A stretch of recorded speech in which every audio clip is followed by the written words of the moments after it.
On today's PMEA's Take Note podcast, we are talking about music and dance and how they intersect in a very unique way. On today's PMEA's Take Note podcast.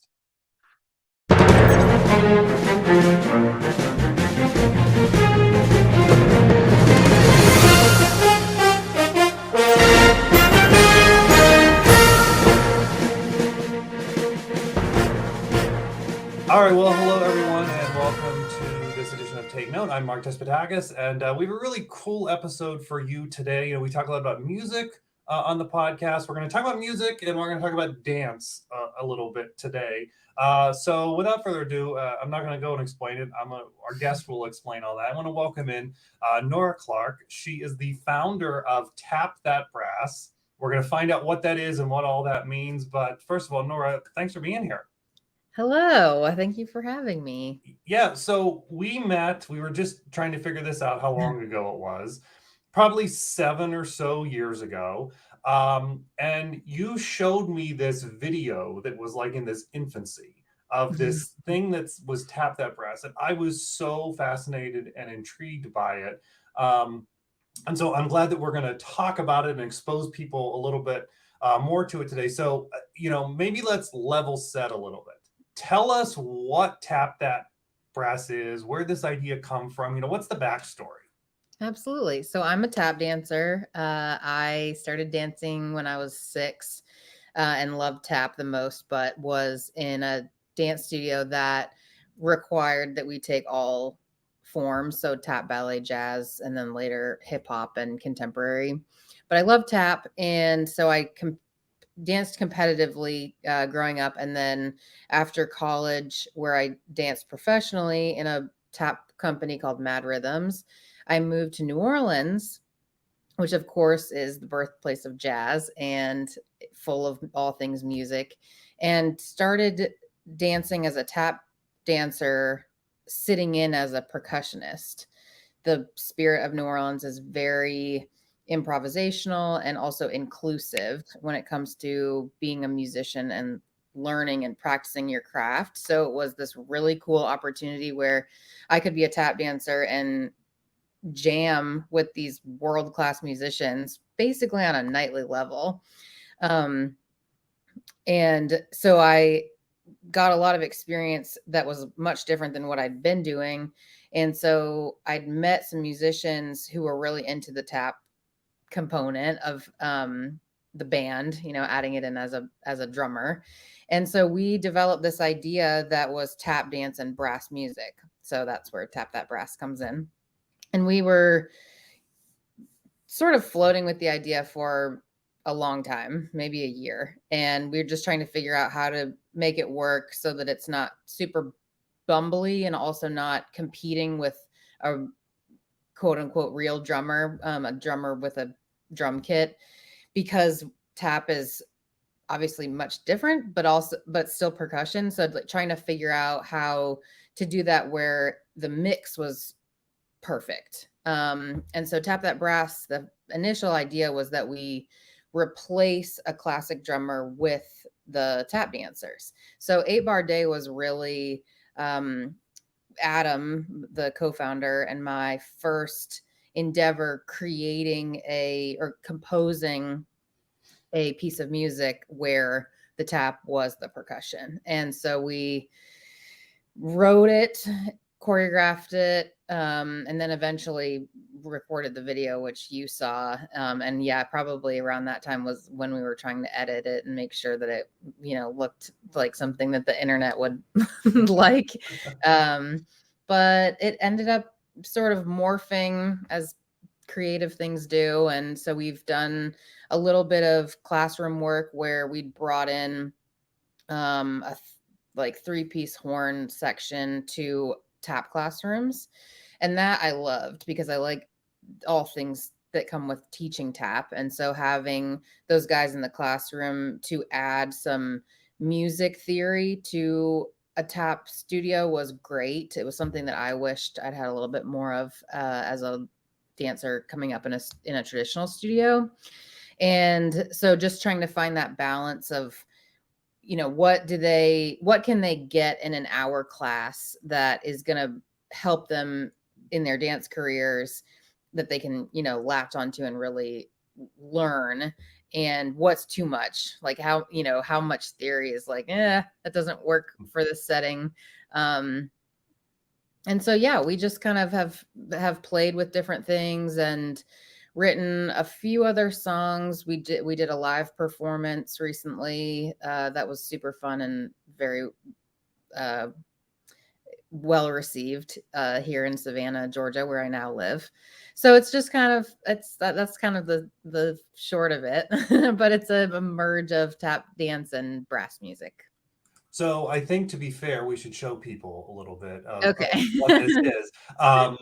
Because explanation's great, but I think seeing it is really important. And I'm really fascinated the one thing you said about, how you composed this.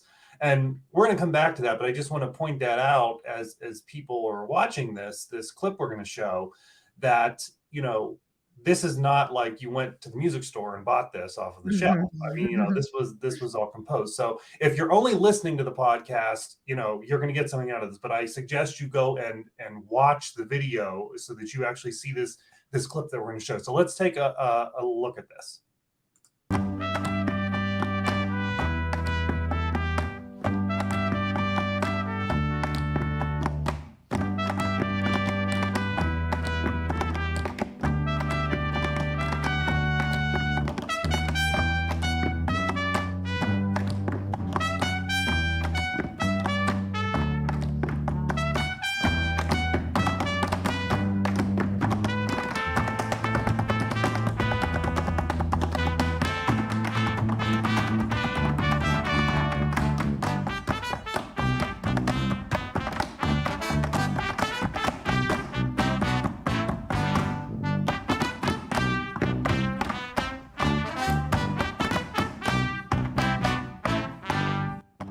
So I continue to be blown away by this as I look at this and I say, okay, so maybe I'm overgeneralizing, but I think in a normal tap routine, you're listening to the music and you're just kind of maybe mimicking or adding on to the percussion part or a bass part. You wrote what's happening here. You wrote that part to become part of the well, not become part of, become the percussion section. So what's that like? What's the challenge there? Maybe what's the process? I know that's a lot of questions in one, but I mean, this is just seems such a fascinating thing that I don't think people have thought about. Well, certainly the credit most all should go to Adam Ardondo, who is, if you're watching, he was the center trumpet player. He was the true, kind of head of the composing process. He's like a classically trained, trumpet player, and so he took the reins in terms of, um, developing out sort of the track for the tune. And I think I'm trying to remember, it was really truly us together trying to figure it out. So I came up choreographing and sort of learning how to choreograph. Like you were saying, when you choreograph to a recorded song, it's much, much, much different because you have that existing drum line or bass line where you fit in. Mhm. This that didn't exist. So we had he and another, trombone player, Russell Ramirez, who was also really, really, crucial in the conception of this first tune. And we just played around. Like it was a lot of living room sessions where we were just like, does this work? Does, how that's too much. Also, they would always get on to me for like trying to have a million notes in there. I think as tap dancers, we're always like, our go-to is the most notes and the fastest Yeah. and the trickiest is what we deem to be the most important. And then when I'm working with these guys, they were all about simplifying. So that was interesting to me, and it required me to just listen to a lot of drumming. So it's like, oh, okay, they really are just holding that down through the tune. It's like they're the heartbeat. So I had to take myself as a tap choreographer out a bit and try to figure out, okay, how, if I'm closing my eyes, what does this sound like? So then that became the challenge for me, I think, as a tap dancer in this different role was, how do I feel confident about this as tap choreography in my tap community and with the other tap dancers that were part of it in the beginning? And then how do I also appease the musicians so that I'm not doing a million things that they're, it's clouding their ears. So it was just a process. It was really one of the first things that was not comfortable for me as an artist. I didn't know what I was doing, really, is the true answer. And Adam and Russell, we just kind of played around until we had it, and then I added in the other dancers who also had a big role in making the final product, what you saw, reality. And yeah, I mean, it was very collaborative and creative, and sort of the dream when you're thinking about doing something that you haven't done before. It was, we all kind of worked together and figured it out as we went. Yeah, I mean, I love that kind of taking through the process there, and just how you had to think differently and were willing to. And I'm sure the musicians had to think differently too, because they're used to probably a trained drummer who comes in and, Oh yeah. as you said, know how to lay it down for them. So they probably had to think differently of not only what your parts were going to be, but how were you going to interpret it? How are we going to lay it down? So it's fascinating, and so I encourage people to go watch the entire video. And just I've watched it so many times, and it's like every time I'm getting something new out of it, like, oh, look at that nuance of what they put in there, because I'm not a dancer. I'm listening to it as a musician and saying, okay, how does that part fit in there and why? And it's just so fascinating to me. And so I look at this and say, okay, movement is such a huge part of music. Mm-hmm. So, you know, as a dancer, you get that. As a musician, I don't know that we always get that. Like, we just play the music and that's what we do, right? Like, Mm-hmm. but that's part of what you're doing from the get-go. This obviously is a little bit different. So I'm curious now, from your perspective, what are your thoughts on how maybe schools and music teachers can better incorporate movement for the betterment of the music, but also then for the betterment of dance and movement and that side of things? Mm-hmm. Um, I am a tap dancer first, of course. So I think the best way for me to think about it is when I was in school and as a dancer in music class, it would have felt a lot more accessible had I had that component for me to relate to. So I think just having, a basic movement component, as simple and Yeah. not, not it's not a crazy elaborate idea, but just having there be a physical added part of music class would be a fantastic start. I know I keep thinking about, like, I've had some students that really struggle to hear the beat and find tempo and find rhythm, and I always end up like having them put their hands on the speaker so they can feel like where that bass comes in, and it usually triggers something where it's like they're feeling it. So there's always this part of me as a dance teacher that uses every single way that I can to try to get through to a student, especially that might have a hard time hearing it. So it's like we can, as tap dancers, say the names of the steps, we can count them, we can sing them. And so it's like it reminds me of that in terms of a music class. It's like thinking in that vein, movement is another way that some student might be able to get it. And so that, I think, could be maybe a lesson that I learned from Tap That Brass, where it was just another way that I was opening my brain to all things music. So having there just be some sort of um some sort of bodily connection to whatever is being taught in the really in the most simple way that I could think about it. And I'm not sure, obviously this would change depending on the age of the student. Um, but I mean, the first thing that we do in tap classes for beginners is just walk on your toes, walk on the flat foot, separate your foot in half so that it's, toe and heel. Like we're only working with that toe tap and that heel tap. So when you like really simplify it out in the tap vein too, it kind of like it all comes from the very same place.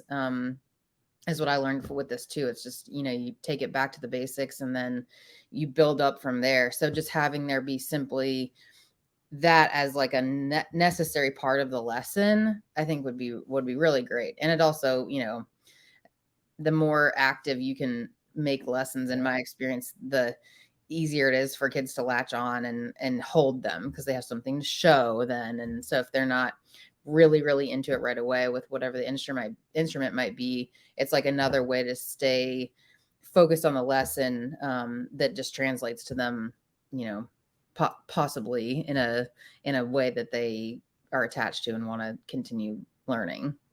Yeah, I like that you say, like, as a dance teacher, you pull from all the bag of tricks, Right. for whatever way. And I think, for music teachers, it's the same way. And maybe, to your point, like, okay, so because even beginner musicians can't always find the beat either. Okay, so I mean, Mhm. just like a beginner dancer might have that problem, a beginner Right. musician might have that same problem, and maybe their response is better doing it with some movement. They can Mhm. If they can find the movement, then maybe they can find the musical beat, or understand it a little bit better. Right. So I just think that the two disciplines really have a lot of crossover. Oh, Uh, yeah. I mean, I would have been like, if I think about having had some just basic music theory as a young dancer, how much that would have helped me as the tap that brass version of my life, or section of my life, that it's like one of those things. It's, when you look back and you're like, man, I should have taken piano lessons, or like should have taken drum yeah, lessons or something. Just understanding. And these are all things, luckily, that I have been able to pick up enough, along my dance journey, and have had enough teachers that have given those resources. But just some basic music theory is something that I think for dance studios, and especially when I say like your traditional competitive dance studio, it's a really just form, and knowing, oh, this time signature is X, and yeah, this, what a clave rhythm is, and what these sort of terms are, that I really, for the most part, when I got to New Orleans, just had extremely generous brains who were willing to just like teach and talk about and answer questions. Then, but those types of things, I guess, more so for dance schools and dance education, I think would be, it's kind of like the reverse of what your original question is, but just having the music class part be more accessible for the dancers, is something that I, you know, strongly encourage, because I think it just makes the dancer so much more well-rounded. So I guess when you think about the reverse, it's the same, when you are teaching young musicians, that if you add that dance component in, it's just making their whole set of skills more versatile. and while you were saying that, it made me think about, like, I've played pieces of music, even as a child, where, like, I'd be, going on the music and it says, mambo style or Mhm. tango style. I didn't know what that was in sixth or seventh grade, right? Right. Like, I mean, like, we played it and maybe I figured it out, but like I didn't know what that actually looked like. I knew that it was a dance. And so I just think that maybe, it's like, as you're saying, okay, maybe a little bit of music theory would have helped you. Well, maybe a little bit of dance training, Mhm. help students to understand and to help express that a little bit more. I'm curious. You mentioned earlier about how you do some instruction now through Tap That Brass. So, I mean, obviously for dance students. I mean, so what does that look like? What are you doing? in that? So we have had just a limited, sort of event based class structure with the Tap That Brass content that we've had in the last few years, where we have musicians kind of exactly like what I'm describing would be good for tap students is what I've tried to offer. So just having Adam come in, usually I've done it, I think, with a trumpet player, trombone player, and tuba. And so we just sort of have developed a few different lessons, games, to help tap dancers really be able to understand how they're communicating and how form works, as basic as possible, so that they can understand it, because we're dealing with like hour-long classes. Mhm. So it's also like just paring it down so that what's the most helpful for these students in the shortest amount of time. And so normally we try to do sort of like you heard in Ape Our Day, where we set some sort of rhythm at the top of the class, and then they improvise in, and then we sort of build up a tune throughout the class. Also, just having live music in a tap classroom Oh is, yeah. totally a different experience than having recorded music. Yeah. That's like in the old days, they would have pianos and dance rooms. That was like the standard. And so now just having that in there is so different for so many of these students. And it's a different energy, of course. It's a different feel. You're truly feeling that music, versus just it playing on a speaker, from Spotify or whatnot. So Right. just having that experience be accessible, was important to me as a mission of Tap That Brass. And um, trying to pair the musicians for tap dancers, in a really accessible way, where they can ask questions, and they can physically watch them communicate with each other as they're playing.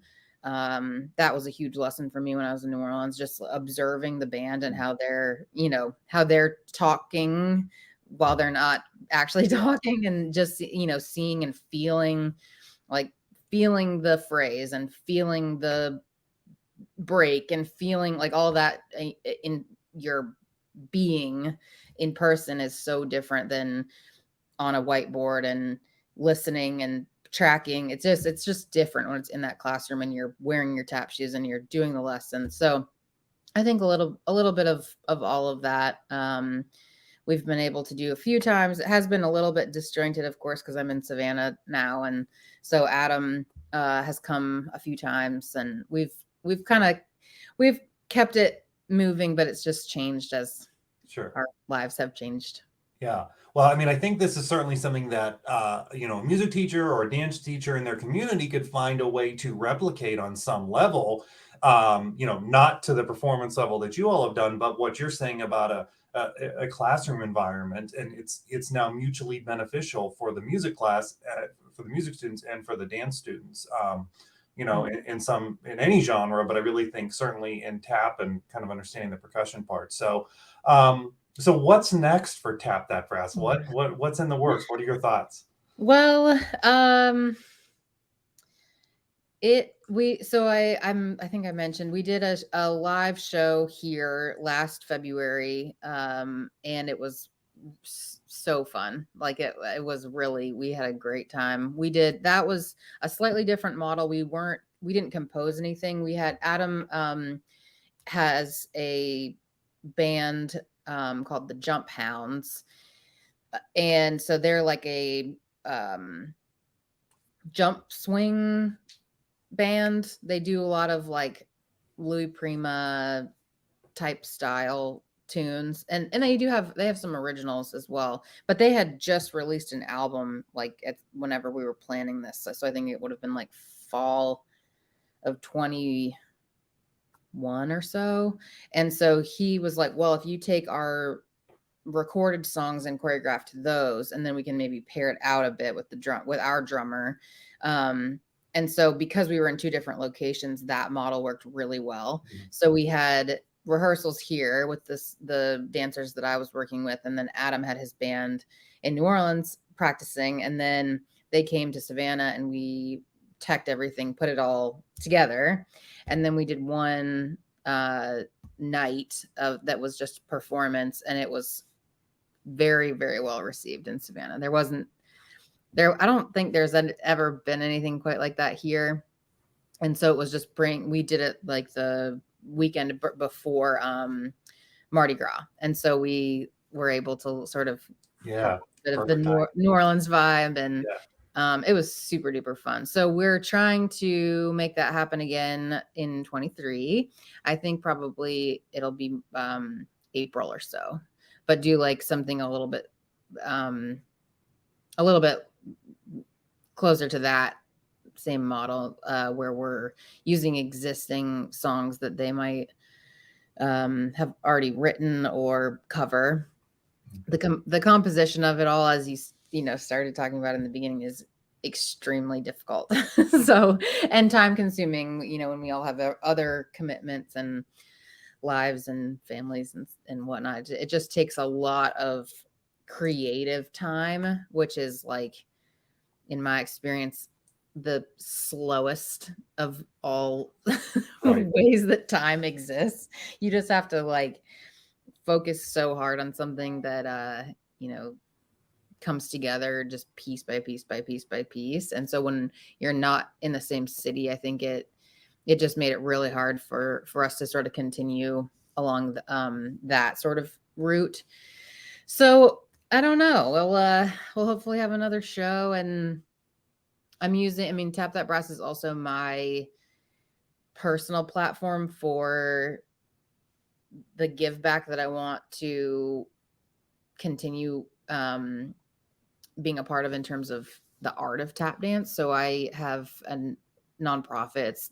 Tap That Brass is actually a 501c3. So I am using it to hopefully finish some documentary work about different tap subjects. And so it's a little wider, I think, than the initial just sort of class and composition and event than it used to be. But I don't know. It's that's art. So yeah, it's morphing. It's always morphing. That's cool. That's awesome. Yeah, that's great. So people can find out more at tapthatbrass.org. Yes. Go there and check out the full video that we shared a part of. It's on YouTube. And there's a couple other videos on there, so people can check it out. So I love it. I think it's cool. I'm going to keep following this. Nora, thanks for taking some time to talk about this today. Yeah, thank you so much for having me. And I'll remind people again, tapthatbrass.org. Yes. Yeah. All right. Thank you again so much, and we will we'll definitely keep following this and see what you're putting out there. And again, music teachers, find the dance folks in your community, and you can make some partnerships happen. And this is kind of a very high level example of it. But again, thanks for talking with us today. Absolutely. Thank you so much. And thank you all for joining us on this edition of PMEA's Take Note podcast. We want to thank our sponsor, the Grove City College Department of Music. We will see you next time.